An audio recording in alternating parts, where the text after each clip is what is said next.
जय श्री राम महाराज जी। यही प्रश्न है, अभी आपकी कथा सुन रहे थे, वो जबलपुर वाले जो संतरी जी थे, वो वाली कथा थी। तो अभी जैसे जॉब में है तो जैसे संत सेवा का तो भाव बन गया है कि संत सेवा करनी है, पहले तो ये भी नहीं था। तो वो महाराज जी की कृपा से वो सब भाव बना है। लेकिन कई कथाएं ऐसी हैं जिसमें संत लोग नौकरी छोड़ दिए, और मतलब वो इतना हिम्मत आ गया उनमें कि वो छोड़ दिए। लेकिन ये भी हिम्मत जो है भगवान की कृपा के बिना, अब जैसे मैं अपने बारे में देखता हूँ तो नहीं, वो नई हिम्मत नहीं है, वो वाला हिम्मत नहीं है कि। लेकिन ये भाव है अंदर से कि ये कमा के सेवा करनी है, तो वो भाव है कि प्रेरणा ये हो रही है कि करो जॉब और सेवा करो। लेकिन वो नहीं आ पाता है कि छोड़ जय सिया राम कर दो और जो है अयोध्या धाम में जो है हम आ जाएं, वो वाला नहीं हो रहा है।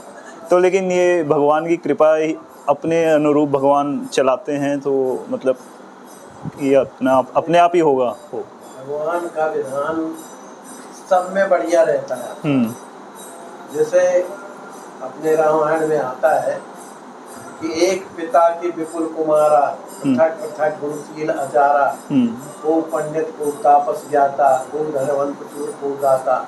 मैंने इस तरह से कई लड़के, लेकिन सब पर पिता की प्रीत सब वही, सब में प्रेम होता है। ऐसा ही आप अपने मन के नहीं हो, भगवान के हो ना, और फिर भगवान के शरणागत हो गए। अब उसमें अधिकार किसका है? भगवान का। तो जो भगवान कराएंगे वो होगा, आपके करने से नहीं होगा। जो परमात्मा चाहेगा वही होगा। तो ये भी जो आप सोच रहे हैं कि हम सेवा करें, ये बहुत बड़ी बात है। उस साधु से जो जंगल में रहते हैं और एकांत में भजन करते हैं, उससे बढ़कर के सेवा तो ये है जो साधु सेवा करता है। उसको तो केवल अपने भगवान से मतलब है। लेकिन जो साधु सेवा करे, भगवान की ओर चले, अपने परिवार को पाले, अपने परिवार को भी भगवान में लगा, वो बहुत बड़ी बात है। नरसिंह मेहता कैसे थे? नरसिंह मेहता भी तो गृहस्थ थे, लेकिन गृहस्थ होते हुए भी भगवान के ऊपर जुम्मे रहते, जिम्मेवारी भगवान के ऊपर, और काम को पूरा करते थे। कई ऐसे भक्त हो गए जो खेती करते रहे और अपने मानसिक सेवा करते रहे, नौकरी कर रहे, मानसिक सेवा कर रहे। तो भैया ये ना सोचो कि हम गलत कर रहे हैं। अपनी अपनी स्थिति में सब बढ़िया है, ऐसा नहीं है, सब बढ़िया है। अब जैसे इस संत की बात आई, पुलिस वाले, अब उनके कोई आगे पीछे तो था नहीं, नौकरी करते थे और उनको भगवान ने चाहा चलो भाई ये छोड़ो जंजाल। जैसे शंकर भगवान और पार्वती अपने सैर करते हो, तो एक भक्त के यहाँ पहुंचे तो शंकर जी का उसने खूब स्वागत किया। यद्यपि वो नहीं जानता था कि शंकर भगवान है, पार्वती संत समझ के उसने सेवा किया। दोनों इतनी सेवा किया कि वो छोड़ ही ना करे, महाराज आज और रुक जाइए, भैया हमको इतना टाइम नहीं है। तो उनकी सेवा को देख करके पार्वती जी द्रवित हो गई। क्या भाई इनको आशीर्वाद दे दीजिए ना कि बढ़िया संतान से पद पूर्ण हो जाए और सेवा करेंगे। कहा जो तेरा है वो भी नष्ट हो जाए, चल जाए। अब देखो भगवान की लीला है। अब इसके बाद एक उसके गए जिसके पास संपन्नता थी, तो उसके यहाँ गए, तो जो संपन्न होता है उसको टाइम नहीं मिलता किसी का। वो पैसे वालों के पास जाओ, उनके पास टाइम नहीं है बात करने का बेटा। तो उनके यहाँ टाइम नहीं दिख रहे, ऐसे हाँ आए हैं तो सेवा किया उसने सब कुछ। तो पार्वती जी ने कहा तो इसको आशीर्वाद दे दो, तेरे और बढ़ जाए जितना। अब पार्वती ने कहा बताओ जो अच्छे से सेवा किया उसका में धन होगा, और जिसके सब कुछ उसको और बढ़ जाए। कहा ऐसा है कि वो थोड़ा बहुत मेरा भजन करता रहा ना, तो मैं नहीं चाहता कि मेरा भजन करे, वो इसी गृहस्थी में लगा है, मुझे छोड़ दे। तो भगवान जो चाहते हैं वो राम की चाहते। आप जिसमें है जहाँ भी व्यवहार, लेकिन आपका सिद्धांत सही है ना भाई। वैसे जीवे दया और नामे रुचि, ऐसे ही स्वामी रामानंद का जी का कहना है कि साधु सेवा है, राम भजन और साधु सेवा, ये दोनों बातें हो रही है। तो जिस संस्था से आप जुड़े हो, गुरु जी से जुड़े हो, गुरु जी जिससे जुड़े हैं, ये वही रामानंदी संस्था है कि नहीं। तो जब उनके प्रवर्तक का सिद्धांत ही है कि साधु सेवा करो और भजन करो, तो गलत क्या है बताइए। इसलिए गलत बिल्कुल नहीं है। हाँ, इसमें तन्मयता होना चाहिए कि ये भाव की ओर मिलता तो हम साधु सेवा करते, और मिलता गरीबों की सेवा करता, साधु सेवा, बेचारे गरीब हैं उनके पास कुछ नहीं, हमारे माध्यम से सेवा हो जाए, मान इस तरह ये बिल्कुल गलत नहीं है। भगवान को बहुत पसंद है, भगवान वास्तव में इन्हीं से ज्यादा पसंद, जितने भी कृपा भगवान की हुई गृहस्थों पे ज्यादा हुई। आपसे गृहस्थ आश्रम में यदि गलत होता तो साधु संत कहाँ से पैदा हुए होते? सब अगर साधु बन गए होते बाबा ही बाबा थे, और बाबा से बाबा थोड़ी पैदा होते। सिद्धांत बढ़िया होना चाहिए और कुछ नहीं, अपना विवेक बिल्कुल न लगाओ। इसीलिए गुरु वरण किया, गुरु जी ने जो कहा है बस उसी पे चलना है अपने को, एक कदम आगे नहीं जाना, ना इधर ना उधर। कबीरदास जी रहे हैं, सब कुछ जानते हैं, अरे बिल्कुल नहीं। किसी ने पूछा ये तो कैसे तुम जानते हो भैया? कहा भैया हम तो कुछ नहीं जानते, हमारे जो गुरु जी बताते हैं वो जानते हैं। तो गुरु कृपा जब होती है तब वो कोई बात चार पल करेंगे, बस गुरु कृपा काम करने लगती है। और जहाँ उनसे अलग आदमी पृथक होता है कि मैं ऐसा, मैं बस वहीं बिगड़ जाती है भक्ति आपको। गुरु पे समर्पण होकर के जो चलता है उसका न भूतो न भविष्यति न लोक विवर्तन करती। तो इसमें ज्यादा टेंशन की जरूरत थोड़ी। हाँ, समय निकालो इसका कि जितना बन सके भजन करो। देखो बड़े बड़े ग्रंथ, भगवान का नाम स्मरण, साधु सेवा लो, अपने बच्चों का भी जीवन भगवान की ओर चलाओ। इस तरह की अगर जीवन पढ़ाए तो बिल्कुल नहीं, बहुत बढ़िया है। अरे अपना भर कल्याण करना है, बड़ी बात नहीं है। जो 10 लोगों का कल्याण करके और भगवान में लगाता है, भगवान उसके ऋणी होते हैं। गुरुओं के ऋणी क्यों भगवान रहते हैं? इसलिए कि सबको भगवान में लगाते हैं। ये गलत नहीं है, बहुत बढ़िया है। बस यही है, मन में भावना रखी रहो कि हमारे पास और आवे, राम सदा सेवक रुचि राखी, कहीं ना कहीं जुगाड़ लगाएंगे, क्योंकि आपके अंदर भावना तो है। ये बिल्कुल गलत नहीं है, बढ़िया भजन करो और निश्चिंत रहो जी। घर वन गुरु प्रसाद रखवारा, देखो कहा लेना देना ऐसा सच्चाई यही है भैया। कोई ट्रेन में चल रहा है, उसके पास वजन है तो ट्रेन में न धर के खोपड़ा में रखे। अब वो लोग वजन कहाँ है? ट्रेन ही में नहीं है, लेकिन अज्ञान के कारण वो खोपड़ा में रखे है जो, तो कष्ट उसको मिल रहा है कि नहीं? और जबकि ट्रेन में पूरा वजन है। ऐसे ही जब गुरु जी ने पूरा वजन ले लिया है तो फिर जो गुरु जी कह रहे हैं बस वो ही करना है, और यही रास्ता भगवान की प्राप्ति का है। हम कहते हैं देखो, साधुओं का, संतों का दर्शन करना चाहिए, उनकी जो बने सेवा करना चाहिए, और जो साधु संत जो कहते हैं उनका अनुकरण भी तो वो हमारे भाई। हमें जैसे भगवान की प्राप्ति करनी, ऐसा मन में संकल्प तो आ जाए पहले। देखो बिना भगवान की कृपा के संकल्प की नहीं आता।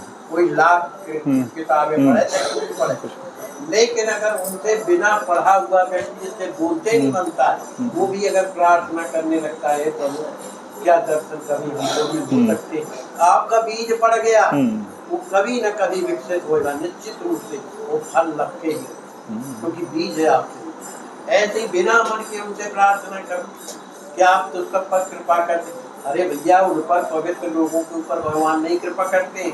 जाने कौन प्रभु की रीत कि विरध हेत पुनीत परिहर्तज, पापियन पर अति प्रिय। पापियों से प्रेम करते, क्यों करते हैं? सब संतान किसकी है? माने की है ना। आपके 4 लड़के हैं, एक शराबी है, एक कबाबी है, एक अनुकूल है, तो बताओ प्रेम सब में है कि नहीं? लेकिन चिंता ज्यादा उसकी है जो गड़बड़ करता है। ऐसी भगवान उन्हीं को ठीक करते जो गड़बड़ होते, पर बसरते उनके सामने तो हमें कभी। दुष्ट में और पापी में अंतर होता है। दुष्ट भगवान के सामने आता ही नहीं है, और पापी तो ऐसा है कि पाप करता है लेकिन भगवान के सामने आता है। भगवान कहते हैं कि मेरा तो स्वभाव क्या है, अहम तो पापे देव निश्चित तो मेरे पास तो आओ, मैं तुम्हारा पाप ठीक कर दूंगा। लेकिन जो इस तरह का कुटिल जिसको बोलते हैं, लोगों की कहीं दबा नहीं हो, जो पर दुष्ट हृदय अति होई तो मम सन्मुख आओ की कोई, वो मेरे सामने आता ही नहीं। ऐसी जो घोर संसारी है, रात दिन घर में, द्वार में, लड़के में, बच्चे में, इसी व्यवस्था में लगे उनको तो कितना भी कुछ भी कहो वहाँ पे फर्क नहीं करने वाला, इसलिए कि उनका स्वभाव ऐसा बना है। और सच बल्कि बढ़िया है, वो भले बात न माने लेकिन सत्संग में आ जाए तो सुधरने लगता है। ये अपने आप को हीनता का भाव नहीं, बल्कि ये सोचना चाहिए कि भगवान ने बड़ी कृपा किया जो हमको अपनी शरण में दे। देखो ये जीवन दोबारा मिलना नहीं है, ये पक्की बात बनी। ये हाथ से चूका आज का जो दिन, आज की जो तारीख है, मिलेगी कभी? भले नया साल मिलेगा, वो दिन आ जाए, लेकिन जो आज क्षण निकल रहा है, हम आप बैठे हुए चर्चा कर रहे हैं, ये किसकी इच्छा है? इनकी इच्छा है। तब आप पूछ रहे हैं और ये उन्हीं की इच्छा है जो बोल रहा। मैं क्या बोलूँगा कि आप क्या पूछोगे? तो सब जगह उन्हीं की सत्ता है। ये ज्ञान जिसको जब हो जाता है तो वो निर्द्वंद हो जाता है। गांठी में बांधे नहीं मांगे से सच्चाएं, जिनके पीछे हरी फिरे की कौन घूमती न, क्या चिंता करना? अरे किसी का प्रधानमंत्री से प्रेम हो जाता है, वो अपने आप को कहता है मेरा तो प्रधानमंत्री, मेरा कोई क्या कर लेगा। और जो प्रधानमंत्रियों का बाप है तो उसका कोई क्या कर लेगा भैया। तो ये जो है अभिमान जान दिए भोरे, मैं सेवक रघुपति पथ मोरे, मेरी तो रक्षा करने वाले राम जी, मेरा कौन क्या कर लेगा। लेकिन किसी से झगड़ा भी नहीं लेना है कि मेरा कोई कुछ न कर पाएगा, तो झगड़ा ऐसा भी नहीं। लेकिन ये मन में विश्वास, गुरु मिल गया, गुरु वरण कर लिया भैया, आपका जीवन कर लिया। आपको ये बिल्कुल टेंशन नहीं पालना कि वो स्थिति हमारी नहीं आ रही। वो चाहेंगे तो कभी हो भी सकता है, कोई जानते हुआ। वो चाह लेंगे तो क्या नहीं। पति पत्नी कितने पीपा जी रहे, दोनों के दोनों बैरागी बन गए थे कि नहीं महाराज? तो ये थोड़ी है पति पत्नी बैरागी बन जाते, लेकिन ये कृपा से होता है। वो नहीं कि लड़ाई झगड़ा हुआ, हम बाबा बनेंगे तुम भाई बन जाओ, ये वाला नहीं। वो अलग बात है। जब बैराग आता है तो पति पत्नी घर में रहते हुए भी बैरागी रहते, वो अपना भजन में लगे, आप भी भजन में लगे रहो, क्या बैरागी से कम है? इसलिए आप बिल्कुल सोचो नहीं, आप तो भजन कर, जीवन का लक्ष्य। अभी देखो कितना बढ़िया जीवन चल रहा है। सबकी दवा भैया जी केवल राम नाम। मन नहीं लगता तो राम नाम जपो, भगवान से प्रेम करना है तो राम नाम जपो, हमारा मन गड़बड़ है तो राम नाम, हर चीज की दवा केवल राम नाम। तो राम नाम का अभ्यास बढ़ाओ। ये जितना जितना बढ़ता जाएगा, जितने संग्रह होते जाएगा। एक हमारे गुरु भाई पारादर जी हैं, वो कहा करते थे, एक कथा सुनाया करते रहे कि एक ने किराए से घर दिया, तो वो लोग थे लुच्चे डफंगी, वहाँ ताश खेलते थे, जुआ खेलते थे, सब करने लगे।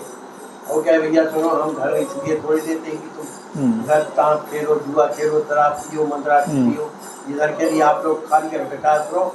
खबरदार अगर तुमने दोबारा जवान निकाली तो यहाँ काट कूट के गाड़ देंगे। अब भैया तुम दोस्त है। तो एक ने सलाह किया कि तुम एक काम करो, किसी दरोगा को अपने घर में रहने दो, ऐसे ऐसे मत ले, उनको बस रहने भर दो, ये अपने आप भाग जाएंगे। तो उसने फिर एक दरोगा से प्रार्थना की कि हमारे घर में रहिए आप, और ऐसी ऐसी परिस्थिति है तो आप किराया मत दीजिए। तो उसका सामान आने लगा, तो उसने पूछा ये किसका सामान आ रहा है? कहा तो एसपी साहब का है। अरे क्या निकलो भैया यहाँ से। तो ऐसे ही भगवान का नाम जब अपने हृदय में आने लगेगा तो ये काम क्रोध अपने आप रफ चक्कर होने लगते हैं, अपने आप कहने नहीं पड़ता है। तो इसलिए अब इससे बढ़ करके क्या, वैष्णव बन गए, भगवान के हो। अब भगवान से बढ़ करके क्या है भैया? भैया भजन करो और निश्चिंत रहो। ये नहीं कि ये कैसे होगा वैसे। भैया हमारे स्वामी जी कहते रहे कि अगर हमको अपने जीवन की अगर चिंता है कि हम कहाँ खाएंगे, कहाँ पिएंगे, मरने के बाद फिर कहाँ जाएंगे, इसका मतलब है कि आपको भगवान पर विश्वास, अपने गुरु पर भरोसा नहीं। और जो निश्चिंत हो गया तो तुलसी भर उसे राम है। इसलिए चिंता खत्म करो। इस मार्ग में चलने के बाद भी अगर चिंता बनी रही तो बताओ हमारा क्या जीवन रहा, बताओ आप। इसलिए चिंता खत्म। देखो चिंतन होगा संसार का तो भगवान में मन नहीं लगता बहन जी कभी। इसलिए भगवान का चिंतन करो। चिंता मणि वही कहलाते हैं, उन्हीं की कृपा से चिंता समाप्त होती है। ये क्या चिंता करना, खूब मेहनत करो, खूब कमाई करो, जितना बड़े साधु सेवा करो और अपने घर के लिए भी बचाओ, क्योंकि बाल बच्चे भी हैं। आज कहीं बीमार भी हो गए तो हमको भी जरूरत है ना, तो अपना सब कुछ देखते हुए भी और इस तरह का करना। हम बाबा बैरागी नहीं है भैया, अपने को कुछ गृहस्थी भी देखना, साधुओं की बात अलग, लेकिन इतने ही में भगवान कृपा करा। तो ये आपका सिद्धांत बिल्कुल गलत नहीं है भैया, बहुत बढ़िया है। इसके ऊपर